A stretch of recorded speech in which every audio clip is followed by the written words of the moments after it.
베이징의 차가운 겨울 공기 속에서 중난하이의 깊은 성벽 너머로부터 심상치 않은 소식이 들려오고 있습니다.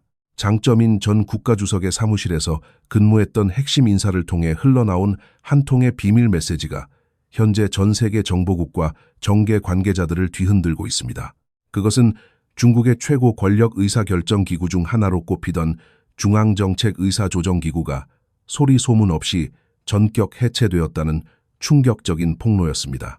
이는 사실상 원로파의 영향력을 완전히 거세하려는 시진핑 주석의 극단적인 조치로 풀이됩니다. 마치 거대한 제국이 외부의 적이 아닌 내부의 균열로 인해 스스로 무너져 내리는 듯한 징조가 곳곳에서 포착되고 있습니다. 오늘 우리는 중국 인민해방군 내에서 벌어지고 있는 전례 없는 대숙청의 현장과 그 중심에 서 있는 인물들의 숨겨진 뒷이야기를 깊이 파헤쳐 보겠습니다. 이것은 단순한 권력 다툼을 넘어 한 시대의 종말을 고하고 새로운 혼돈의 시작을 알리는 신호탄일지도 모릅니다. 권력의 정점이라 믿었던 이들이 하루아침에 사라지고 군의 심장부는 얼어붙었습니다. 이 거대한 폭풍 속에서 누가 살아남고 누가 역사의 뒤안길로 사라지게 될 것인지 그 긴박한 현장으로 안내하겠습니다. 최근 시진핑 주석은 군 내부의 각 전구와 각 군종 본부에 즉각적이고도 강력한 충성 맹세를 요구했습니다. 해방군보와 각종 군사 간행물을 통해 중앙의 결정을 전폭적으로 지지한다는 입장을 공개적으로 밝히라는 엄중한 명령이 하달된 것입니다. 특히 장유샤와 류절리라는 군의 거물들이 체포되었다는 소식이 전해진 이후 군심을 다잡기 위해 각 전구의 사령원과 정위들에게 분명한 정치적 태도를 보일 것을 촉구했습니다. 하지만 베이징의 기대와는 달리 군의 반응은 차갑다 못해 정적만이 흐르고 있습니다. 현재까지 주요 전구의 최고 지휘관들 중 그 누구도 공개적인 지지 선언을 하거나 충성을 다짐하는 글을 발표하지 않고 있습니다. 이들은 모두 숨을 죽인 채 권력의 향방이 어디로 흐를지 극도로 경계하며 상황을 예의주시하고 있는 상황입니다. 이는 사실상 최고 지도자의 권위에 대한 조용한 저항이자 집단적인 불복종의 신호로 해석될 수 있습니다. 군인에게 명령은 생명과 같고 당의 결정에 따르는 것이 천직이지만 지금 이 순간 인민해방군은 깊은 고뇌와 불신에 빠져 있습니다. 아무도 먼저 나서서 총대를 매려하지 않는 이 기이한 침묵은 중국 정국이 얼마나 위태로운 지점에 와 있는지를 여실히 보여줍니다. 충성심으로 뭉쳐 있어야 할 군 지휘부가 뿔뿔이 흩어져 서로의 눈치만을 살피는 모습은 한때 강력했던 1인 지배체제가 뿌리부터 흔들리고 있음을 시사합니다. 시진핑 주석은 군을 완전히 장악했다고 믿었지만 정작 결정적인 순간에 군 장성들은 입을 닫아버렸습니다. 이러한 관망세가 길어질수록 베이징 지도부의 불안감은 커질 수밖에 없습니다.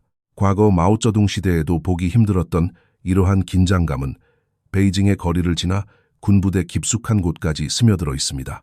이제 군은 더 이상 당의 도구가 아니라 각자의 생존을 도모하는 이해관계자들의 집합체로 변모하고 있습니다. 이러한 불신은 결국 지휘 계통의 마비로 이어질 수밖에 없으며 이는 국가 안보라는 측면에서도 매우 위험한 도박이 되고 있습니다. 시진핑 주석이 무리하게 군을 압박할수록 군의 심장부는 더욱 단단히 빗장을 걸어 잠그고 있습니다. 앞으로 이 침묵이 깨지는 순간 중국은 이전과는 전혀 다른 길을 걷게 될 것이며 그 변화의 소용돌이는 우리가 상상하는 것보다 훨씬 더 빠르고 강력할 것입니다. 전체적인 침묵 속에서 더욱 충격적인 것은 군 지휘부의 핵심 요직을 맡기려는 시도조차 거부당하고 있다는 사실입니다. 현재 중국군의 심장부라 할 수 있는 연합참모부는 참모장 자리가 비어있는 유례없는 비상사태에 직면해 있습니다. 군의 작전을 총괄하고 중추적인 지휘를 담당해야 할 이 자리에 시진핑 주석은 중부 전구 사령원인 한승연 상장을 파격적으로 발탁하려 했습니다. 그는 최근에 상장으로 승진하며 군 내에서 촉망받는 인물이었지만 시진핑 주석의 이 파격적인 제안을 단칼에 거절했습니다. 군인에게 있어 명령은 곧 천명이자 절대적인 의무이며 특히 최고 지도자가 직접 내린 발탁 인사를 거부하는 것은 과거라면 상상조차 할 수 없는 일이었습니다.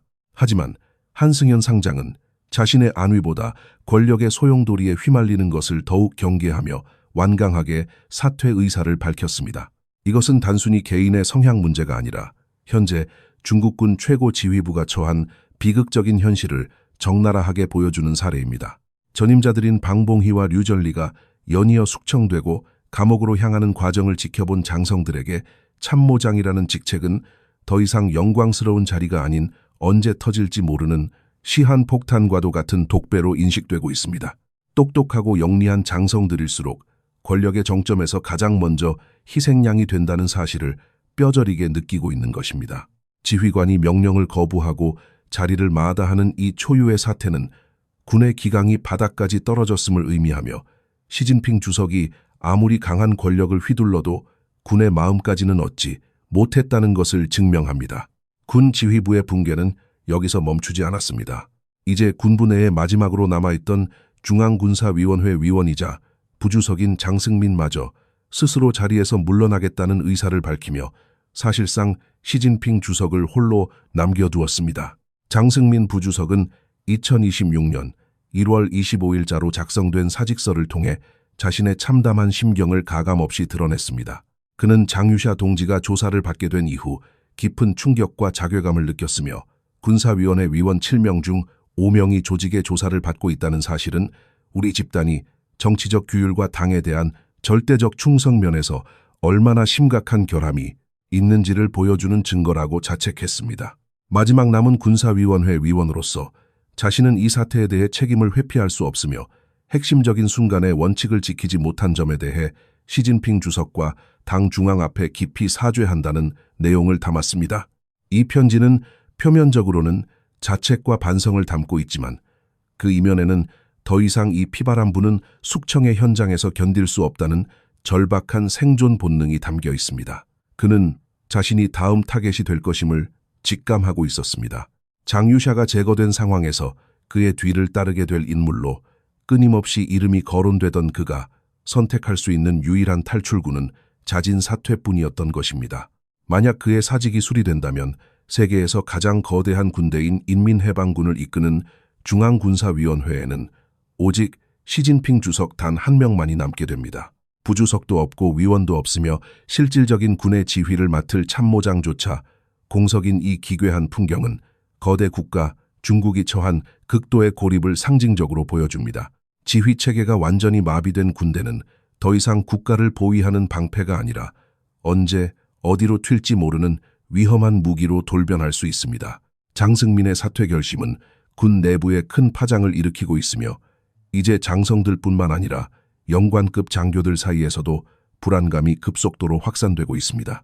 장유샤와 류전리 계열의 인물들에 대한 대대적인 청산이 예고된 가운데 대대적인 물갈이가 진행될 것이라는 소문이 돌고 있습니다. 숙청된 장성들의 빈자리를 메우기 위해 대교나 상교급의 젊은 장교들을 대거 소장으로 발탁하여 요직에 앉히겠다는 계획이 흘러나오고 있지만 이들 역시 앞선 선배들의 비참한 말로를 보며 충성보다는 공포를 먼저 배우고 있습니다. 군의 중추를 담당해야 할 전문성 있는 지휘관들이 사라지고 오직 충성심 하나로 급조된 인물들이 그 자리를 채우게 될 때 군의 전투력과 조직력은 심각하게 훼손될 수밖에 없습니다. 시진핑 주석은 이제 아무도 믿지 못하는 고독한 통치자가 되었습니다. 과거 함께 군을 개혁하고 권력을 공고히 했던 동지들은 이제 적이 되어 사라졌고 그 자리를 대신할 인물들은 권력의 칼날을 두려워하며 뒷걸음질 치고 있습니다. 장승민의 사직서는 단순한 퇴진 선언이 아니라 시진핑 1인 체제가 마주한 거대한 벽이자 군이 보내는 마지막 경고와도 같습니다. 권력은 절대적일수록 부서지기 쉽고 그 무게를 지탱해줄 기둥들이 하나둘씩 꺾여 나갈 때 제국은 예기치 못한 순간에 무너질 수 있습니다. 군심이 떠나고 장군들이 직책을 거부하며 유일하게 남은 위원마저 도망치듯 떠나려 하는 지금의 상황은 중국 현대사에서 유례를 찾아볼 수 없는 극적인 장면입니다. 이것은 시진핑 주석이 꿈꾸었던 강력한 군대, 강군몽의 실상이 실제로는 얼마나 허약한 기반 위에 세워져 있었는지를 보여주는 뼈아픈 현실입니다. 이제 군은 더 이상 시진핑의 든든한 버팀목이 아니라 그가 가장 두려워해야 할 불확실성의 근원이 되었습니다. 권력의 독배를 마시지 않겠다는 한승연의 거절과 책임을 지고 떠나겠다는 장승민의 고백은 2026년 베이징의 겨울을 더욱 차갑고 암울하게 만들고 있습니다. 이처럼 지휘부의 공백이 가속화되는 가운데 인민해방군, 내부의 긴장감은 2026년 1월 19일 밤 절정에 달했습니다. 평소와 다름없이 군 내부 세미나에 참석하기 위해 발걸음을 옮기던 장유샤 부주석은 자신에게 닥칠 운명을 전혀 예감하지 못한 상태였습니다. 그는 군의 관례에 따라 단 4명의 경호원만을 대동한 채 회의장으로 향했지만 그곳에는 이미 시진핑 주석의 직속 기구인 중앙경위국 소속 특수요원 100여 명이 매복하고 있었습니다.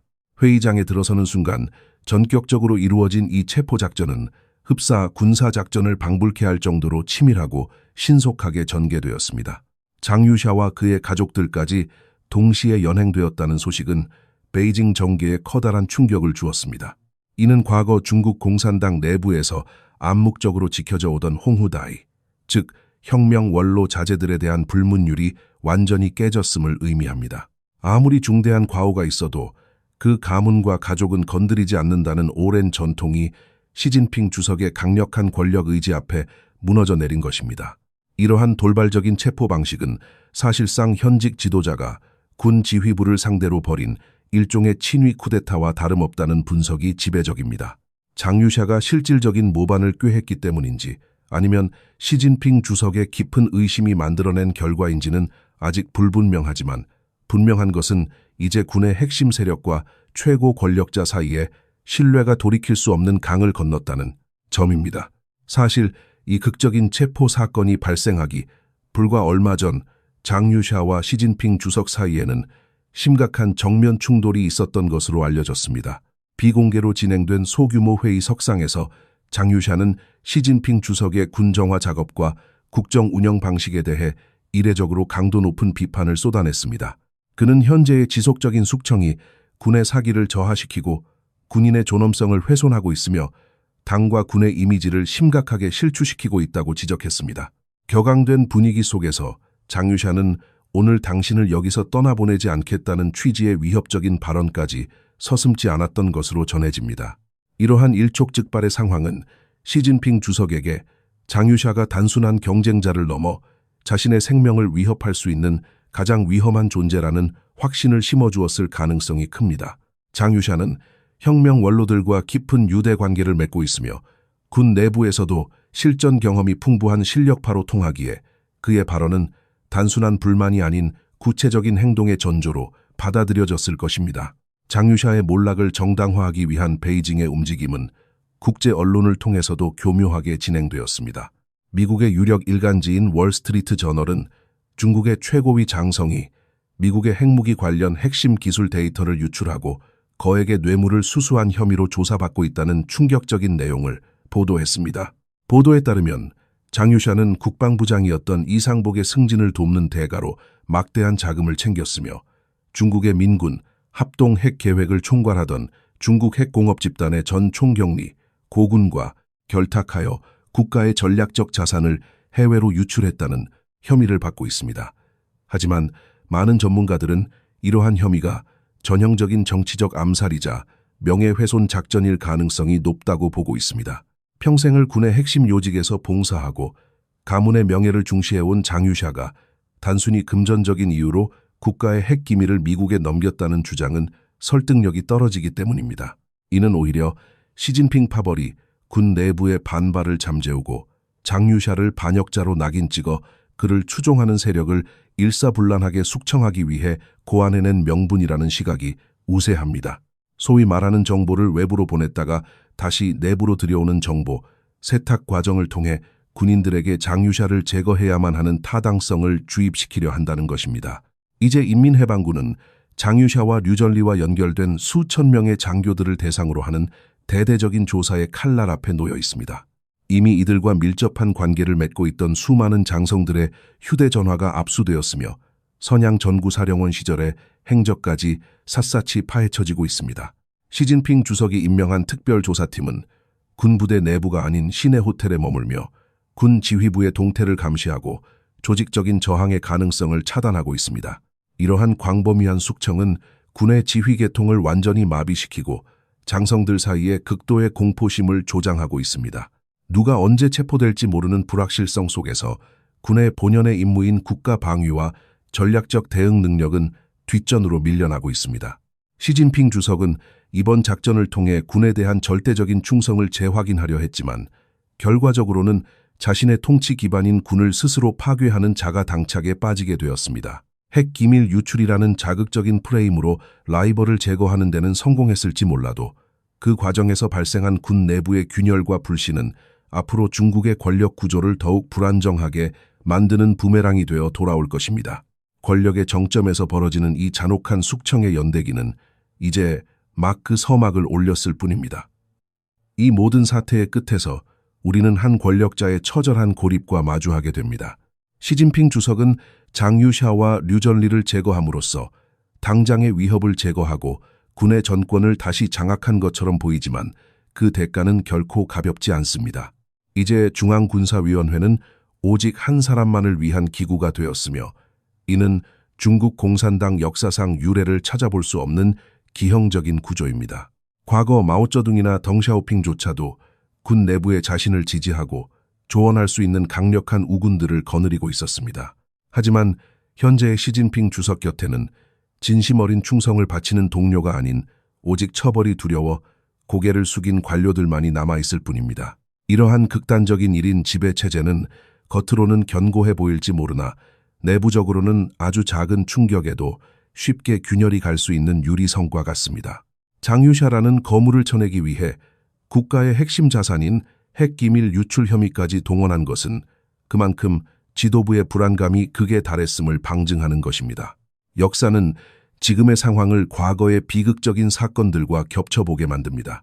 1971년 전 세계를 경악하게 했던 인표 사건은 마오쩌둥의 권위가 붕괴되는 결정적인 계기가 되었습니다. 자신의 후계자로 지목되었던 인물마저 믿지 못하고 숙청해야 했던 마오쩌둥처럼 시진핑 주석 역시 가장 가까웠던 군의 동지들을 적으로 돌렸습니다. 또한 남송시대 묘부와 유정원이 간신들을 처단한다는 명분으로 일으켰던 병변의 사례는 현재 중국 군부 내에서 벌어지고 있는 청군 측, 즉 지도자 주변의 인물을 제거하려는 움직임과 묘하게 닮아 있습니다. 비록 이번에는 시진핑 주석이 선제 공격을 통해 반대파를 제압하는 데 성공했지만 그 과정에서 보여준 초법적인 조치들은 군의 질서와 당의 시스템을 근본적으로 파괴했습니다. 권력의 정당성은 이제 제도적 절차가 아닌 공포와 위협에 의존하게 되었으며 이는 통치 기반의 심각한 약화를 초래할 것입니다.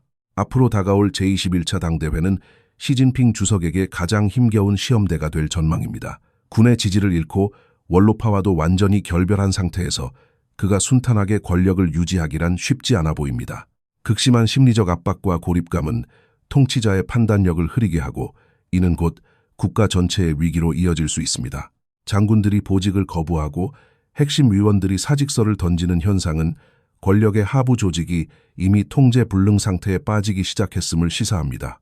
제국을 지탱하는 가장 강력한 기둥이었던 인민해방군이 불신과 의심의 태에 빠진 지금 중국의 미래는 그 어느 때보다 불투명합니다. 권력은 나눌수록 안전하고 독점할수록 위험하다는 역사의 교훈을 무시한 대가는 결국 스스로를 고립시킨 고독한 황제의 몰락으로 귀결될지도 모릅니다.